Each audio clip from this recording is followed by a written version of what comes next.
किसी के काम जो आए उसे इंसान कहते हैं कि पराया दर्द अपनाए उसे इंसान कहते हैं।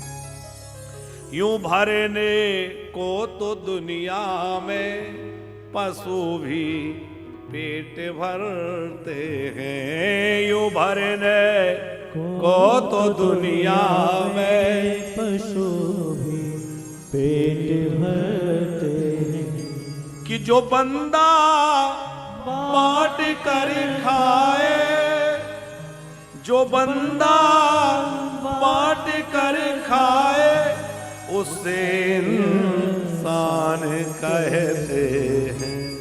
जो सबको बांट कर खाए उसी को तो इंसान कहते हैं। भैया भगवान ने मनुष्य बनाया है तो मानवता दिखना चाहिए तो ही मनुष्य कह। अच्छा एक बात बताओ, मीठी नहीं तो मिश्री कैसी, और तीखी नहीं तो मिर्च कैसी, कड़वी नहीं तो नीम कैसी, और इंसानियत नहीं तो इंसान कैसा। बात समझ में आई? जिसमें मिठास ना हो उसको मिश्री मानोगे, जो कड़वी नहीं वो कड़वी नहीं वो नीम कहलाएगी। उसी प्रकार जिसमें इंसानियत नहीं वो इंसान कैसे कहला सकता है साहब? इंसान तो तभी व्यक्ति कहलाएगा जब उसमें इंसानियत होगी। अच्छा एक और गजब की बात, गधे को कहना नहीं पड़ता कि तू गधा बन, वो अपनी प्रकृति में रहता है। कुत्ते को नहीं कहना पड़ता कि तू कुत्ता बन, लेकिन इंसान को बार बार कहना पड़ता है कि अरे इंसान तू इंसान बन।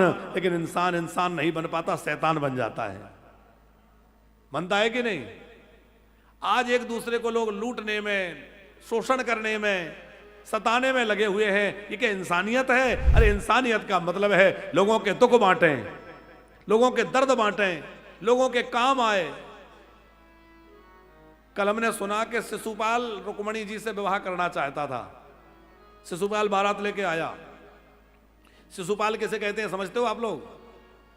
जो केवल अपने बच्चों को पालने में लगा है, जिसको केवल अपने घर की, अपने बच्चों की चिंता है, वो शिशुपाल है। और जिसको सब अपना परिवार नजर आता है वो भैया शिशुपाल नहीं है, वो तो भगवान का भक्त है। वसुधैव कुटुंबकम, सब मेरा कुटुंब है। जो काम गरीबों के आए इंसान उसे हम कहते हैं। जो काम गरीबों के आए इंसान उसे हम जो काम गरीबों के आए इंसान उसे हम कहते हैं। जो दूसरों के काम आए वही तो इंसान है। अब प्रसेन ने मणि को पहना और कहां चल दिया? शिकार करने। अब शिकार करने गया तो शिकार तो मिला नहीं, इसी का शिकार हो गया।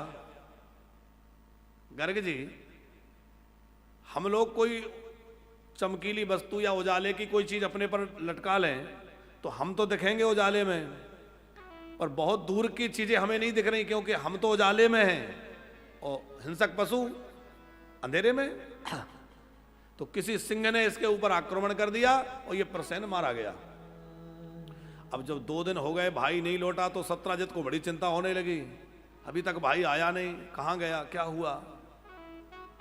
अच्छा भाई की चिंता कम थी और मणि की चिंता ज्यादा थी। भाई जो है वो मणि धारण करके गया था, मणि लेके गया है। बहुत उदास बैठा था। पत्नी ने पूछा क्या हुआ? अरे देवी क्या बतलाऊं, तुम्हारे देवर जी को जाए हुए आज 3 दिन हो रहे हैं, कोई अता पता नहीं है। मुझे तो लगता है अब वो लौटेगा नहीं, उसकी हत्या हो गई। पत्नी ने कहा ऐसा कौन करा सकता है? अरे बोले कौन क्या कराएगा, वो ही कराएंगे जो बड़े धर्मात्मा बने बैठे हैं। कौन, क्या मतलब आपका, क्या द्वारिकाधीश? बोले हाँ, द्वारिकाधीश की ही नजर मेरी मणि पर थी, हो ना हो उन्हीं ने मेरे भाई को मरवा दिया और उन्हीं ने मणि छीन ली। अब यह 17 जितने आशंका जताई थी, पर उनकी पत्नी ने तो यह निश्चय मान लिया कि वो पक्की बात है कि उन्हीं ने मरवा दिया। मेरे पति कह रहे हैं। अच्छा, माताओं का एक स्वभाव होता है कि वो बहुत देर तक कोई बात को अपने अंदर नहीं रख पाती। ये माताओं की बुराई नहीं है, नहीं आप लोग नाराज हो जाओ, ये माताओं के हृदय की कोमलता है, जो अपने हृदय की बात वो सहज में किसी के सामने रख देती है। ये उनके हृदय की कोमलता है।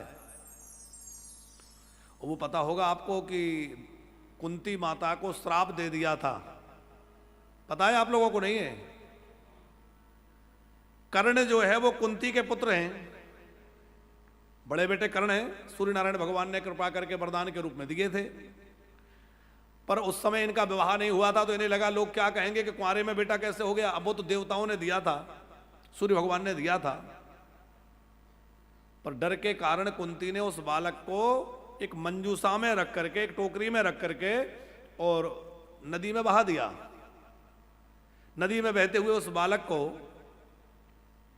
एक व्यक्ति ने पकड़ लिया, जो सूद थे, जो सूद पुत्र कहलाए कर्ण, उन्होंने उसको पकड़ लिया, वहां पालन हुआ। पर कुंती जानती है कि ये बालक मेरा बेटा कर्ण है, पर उन्होंने वह रहस्य पांडवों से आजीवन छुपाए रखा। कहा नहीं कि ये मेरा बेटा है, तुम्हारा भाई है। और पूरे जीवन कर्ण और अर्जुन की ठनी रही। बाद में अर्जुन ने मार दिया। कर्ण जब मारा गया तब यह बात पांडवों को पता चला कि ये हमारे खास बड़े भैया थे। युधिष्ठिर बहुत रोए, मां तूने ये क्या किया? अरे हमें पहले कहा होता, हम उनके स्वागत में अपने आंखें बिछा देते और उनका खूब स्वागत करके बड़े भैया का दर्जा शुरू से देकर उनको हम अपने साथ रखते। पर हमने अपने ही खास भाई से विरोध किया, उन्हीं को मार डाला। कुंती से कहा, मां तुमने ये बात छुपाकर अच्छा नहीं किया। मैं श्राप देता हूं समस्त नारी जाति को कि वो कोई भी बात ज्यादा समय तक अपने अंदर नहीं छुपा सकेगी। तो ये श्राप दे दिया उन्होंने स्त्रियों को।